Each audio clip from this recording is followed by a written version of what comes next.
When we discuss the world's most isolated and secretive regimes, North Korea is usually the first name that comes to mind. But deep in the heart of Central Asia, there is a country sitting atop a sea of natural gas riches, where the machinery of tyranny has crossed far beyond the borders of sanity. Turkmenistan. This is the life story of one of the world's most formidable and bizarre dictators, Saparmurat Niyazov, a man who, overnight, decided to rewrite the calendar, ban the arts, and pave the streets of his capital with billions of dollars in white Italian marble, all while his people languished in the dust of poverty. Stay with us until the end of this video as we explore how a wandering, homeless orphan rose to become the most narcissistic leader in the history of Asia. History is in the headlines, but the truth, that's hidden in the profiles. Welcome to Profile. Subscribe to join our community of curious minds.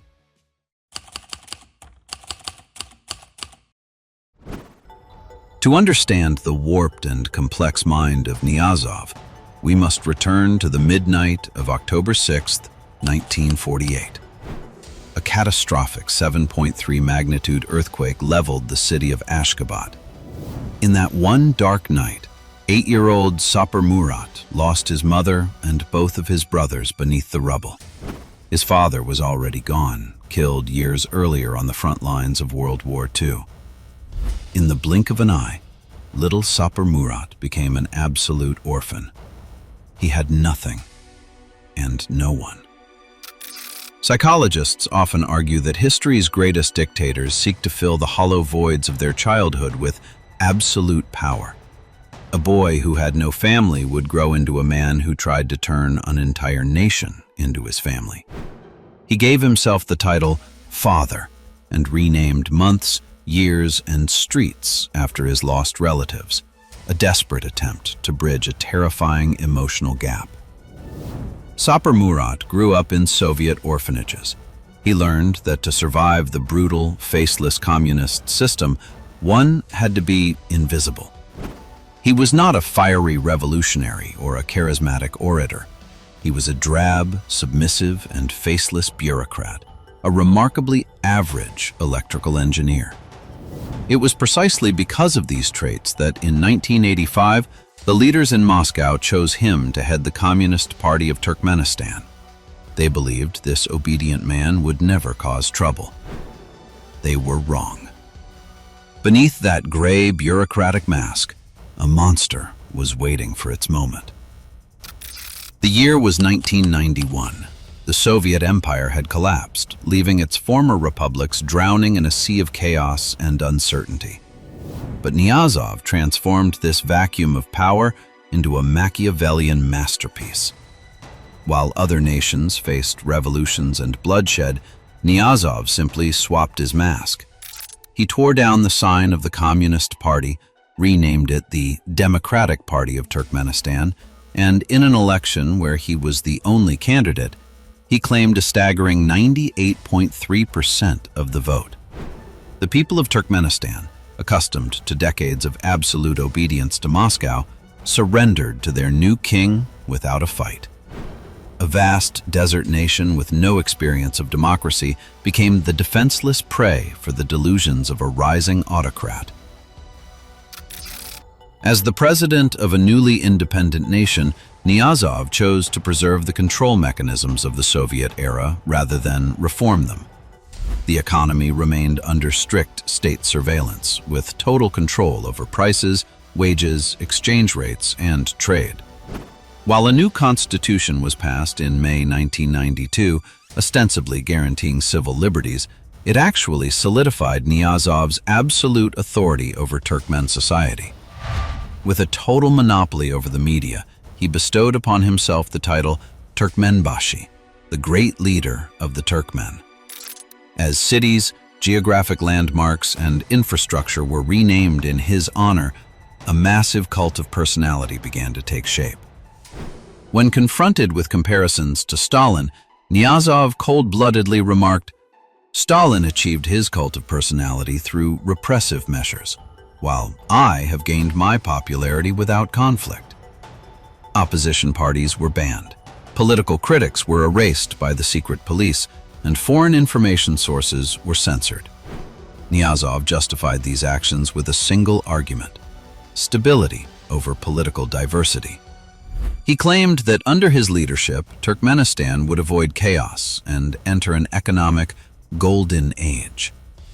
His strategy was simple: control the world's fourth largest gas reserves. By selling gas at prices 300 times higher than in the Soviet era, he could keep a population of 4 million satisfied with free utilities and subsidized goods, while simultaneously enriching himself and his elite circle, and funding a massive security apparatus. But despite Niyazov's optimistic plans, the economy entered a lethal downward spiral. For 6 consecutive years, the nation's economic output plummeted to less than half of its 1991 levels. Though politically independent, Turkmenistan was economically chained to Russia. The country lacked the infrastructure to sell its raw resources outside the Russian network. There wasn't even a single railway line to neighboring Iran, even though the capital, Ashgabat, was only 24 kilometers from the Iranian border. Russia exploited this dependency, buying Turkmen gas and cotton at prices far below the global market and paying only 50% in hard currency. The rest was paid in goods like grain, and sometimes not paid at all. Russia's Gazprom restricted its purchases to just 1/8 of pre-independence production levels. The solution was clear. Turkmenistan needed to build alternative pipelines and railways to bypass the Russian monopoly. In 1996, the first rail link to Iran was established, followed a year later by a gas pipeline. These moves forced Russia to sign better agreements. By the year 2000, gas exports to Russia increased, and the trade deficit turned into a surplus. These initiatives led to a massive economic boom, placing Turkmenistan among the fastest-growing economies on Earth. As the new century began, Niyazov used this surging wealth and his extraordinary political power to build his personal, imaginary utopia. On December 28, 1999, a newly established parliament, hand-picked by Niyazov himself, officially granted him the title of President for Life. Niyazov no longer needed the theater of elections. He was ready to make his grandest delusions a reality. His reign became a gallery of the absurd. He banned ballet, opera, and the circus, deeming them not Turkmen enough. He closed schools that taught in foreign languages and required civil servants to prove their Turkmen purity back 3 generations. After a heart scare, he banned smoking in public. Long hair and beards for men were outlawed. He even banned gold teeth, which were incredibly popular in the region, suggesting in a televised speech that people should chew on bones like dogs to strengthen their teeth. His logic? He asked the nation, "Have you ever seen a dog that needed a dentist?" But this was only the beginning. Niyazov constructed a 37-kilometer cement staircase in the Kopet Dagh Mountains, known as the Path of Health. Once a year, he forced every minister, member of parliament, and high-ranking government official to hike this grueling, mountainous trek in full business suits. While they struggled and gasped for air, Niyazov watched from his private helicopter, hovering above them, mocking their slow pace through a loudspeaker. To complete his self-made mosaic of divinity, Niyazov needed a holy scripture. In 2001, he wrote a 400-page book titled Ruhnama, or The Book of the Soul. It was a bizarre amalgamation of distorted history, personal moral advice, and myth-making, in which Niyazov was portrayed as the savior of the Turkmen nation, a figure equal to the prophets. The Ruhnama was not just a book. It was the manifesto of a new state religion. Niyazov ordered that this book be placed in every mosque and church in the country, directly alongside the Quran and the Bible. Clerics who refused were arrested and their mosques were demolished. The Ruhnama quickly became the axis of life in Turkmenistan. Reading it was mandatory at all levels of education, effectively replacing the study of basic sciences in schools. To obtain a driver's license, to be hired in a government office, or even to work as a physician, one had to pass exams testing the memorization of Niyazov's writings. In a televised speech, he announced with total confidence, "I have made a contract with God. Anyone who reads the Ruhnama 3 times will go straight to heaven." He even ordered a copy of the book to be launched into space on a rocket, so that, in his own words, he could conquer the cosmos. In the center of Ashgabat, a massive mechanical monument of the book was built. Every night, with lighting and the recorded voice of Niyazov, the giant book would slowly open and close. The book became the heart of the regime's propaganda machine.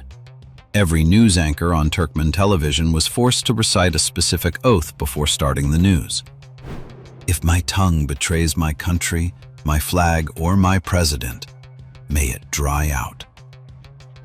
Niyazov's image was omnipresent, on massive portraits and statues across the nation, on every banknote, coin, and postage stamp. Even the cabins of airplanes and trains were required to display his portrait, ensuring a constant, inescapable presence. Once he had achieved total control over the minds of the people, Niyazov began to manipulate the very fabric of history and reality. He rewrote the calendar to suit his whims. January was renamed Turkmenbashi after himself, and August was renamed Alp Arslan. But perhaps the most surreal moment occurred when he expunged the word for bread from the national lexicon, renaming it after his own mother, Gurban Sultan. From that moment on, the people of Turkmenistan were forced to utter the name of the president's mother, just to buy a loaf of bread. While the people were forced into these psychological rituals, Niyazov began building his personal utopia. Ashgabat became a construction site for his delusions.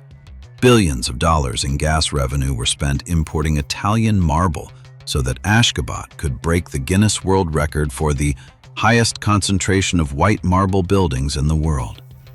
He spent billions on absurd projects, a massive lake in the desert that evaporated almost immediately, expensive fountains, zoos filled with Arctic animals, and a 76-meter arch of neutrality, topped with a gold-plated statue of himself, designed to rotate so that it always faced the sun.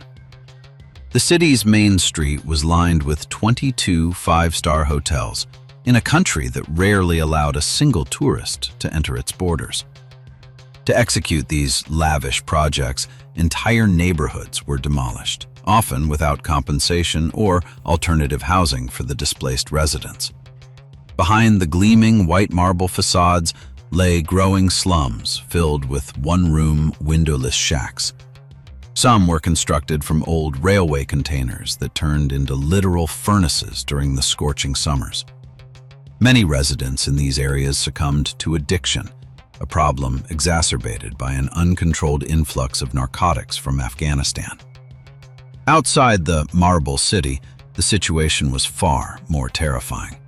Niyazov's regime had resurrected Stalinist-style slavery with brutal efficiency. If you visited the fields of Lebap province during the cotton harvest, you would witness a scene that defied all logic. Tens of thousands of people picking cotton by hand in the blistering heat. But these were not farm workers. They were a sea of teachers, doctors, lawyers, civil servants, and even students, all forcibly mobilized by the state. By presidential decree, government offices and private companies were required to send half their staff to the fields during the week, with mandatory attendance for everyone on weekends. Workers, terrified of public humiliation or losing their livelihood, struggled to meet their daily quota of 25 kilograms of cotton. This was the dark underbelly of Niyazov's dictatorship. After a failed assassination attempt in 2002, his paranoia reached a fever pitch. Niyazov, now profoundly suspicious of everyone, launched a wave of brutal arrests. Hundreds of ministers, high-ranking officials, and ordinary citizens were seized on charges of treason. His security apparatus employed the most horrific tools of suppression. Shocking reports leaked out detailing torture, rape, and the use of psychotropic drugs to break political dissidents. Those labeled enemies of the nation were forced to appear on live television, weeping as they confessed to crimes they never committed, begging Turkmenbashi for forgiveness. After these forced confessions, they, their families, and sometimes their entire extended lineages would simply disappear. He turned the country into a massive prison. Car radios were banned to make eavesdropping easier. All gatherings, from weddings to funerals, required state permits. Travel restrictions tightened. Women under the age of 35 were forbidden from leaving the country unless they had 2 children, a move justified as the duty to continue the Turkmen race. Niyazov believed the Marble Empire and the cult of personality he had built would last forever. But the Angel of Death does not recognize the laws of dictators. On December 21, 2006, the sudden news of Saparmurat Niyazov's death from a heart attack sent Turkmenistan into a state of shock. The man who considered himself the god of the Turkmen was buried at the age of 66. For a people who had lived in poverty and fear for years, his death was a glimmer of hope. They believed the era of golden statues and state scriptures was over, that whoever followed Niyazov could not possibly be worse. They did not know that dictatorial systems have a strange skill for reproducing themselves. According to the Constitution, power should have passed to the Speaker of Parliament, but the political elite and security agencies intervened immediately. The Speaker was arrested on suspicious charges and sent to prison. In his place, a man no one expected was introduced as the acting president, Gurbanguly Berdimuhamedov, the man who, before entering politics, had been Niyazov's personal dentist. The ascension of a former dentist as the leader sent a clear message. The hidden circle of power wanted someone who would protect their interests. Berdimuhamedov rose to power in a theatrical election. Initially, he appeared as a reformer, lifting some of Niyazov's most insane bans, like the prohibition of ballet and cinema, and removing the Ruhnama from schools. Niyazov's golden statues were slowly moved from city centers, but not to make the country free. They were moved to make room for the golden statues of Berdimuhamedov himself. The former dentist became the new dictator. Berdimuhamedov built his own cult of personality. Obsessed with horses and dogs, he ordered massive golden statues of his favorite dog to be built in the capital. He banned the import of black cars, believing the color brought bad luck, forcing the entire nation to drive only white vehicles. Turkmenistan's tragic story continues. Today, tens of thousands of teachers and doctors are still forced into the cotton fields like modern slaves. Any whisper of criticism is answered with prison and torture. In 2022, Berdimuhamedov handed power to his son, Serdar, effectively creating a hereditary monarchy disguised as a republic. Saparmurat Niyazov has been dead for years, but the dark shadow of his delusions still hangs over 7 million souls. A country that could have been the paradise of Central Asia, blessed with massive oil and gas wealth, is now known as one of the most isolated, bizarre, and tragic nations on Earth. The legacy of an orphan who attained godhood and a dentist who seized a throne. What is your perspective on Niyazov and his cult of personality? And in your opinion, Why does the global media pay so much less attention to the horrific situation in Turkmenistan compared to North Korea? Every story has two sides, and the truth usually lies somewhere in the shadows. We want to hear your perspective. Join the discussion in the comments below. If this profile gave you a new perspective, support our mission with a like and share. Thank you for being part of the Profile community. Until next time, stay curious.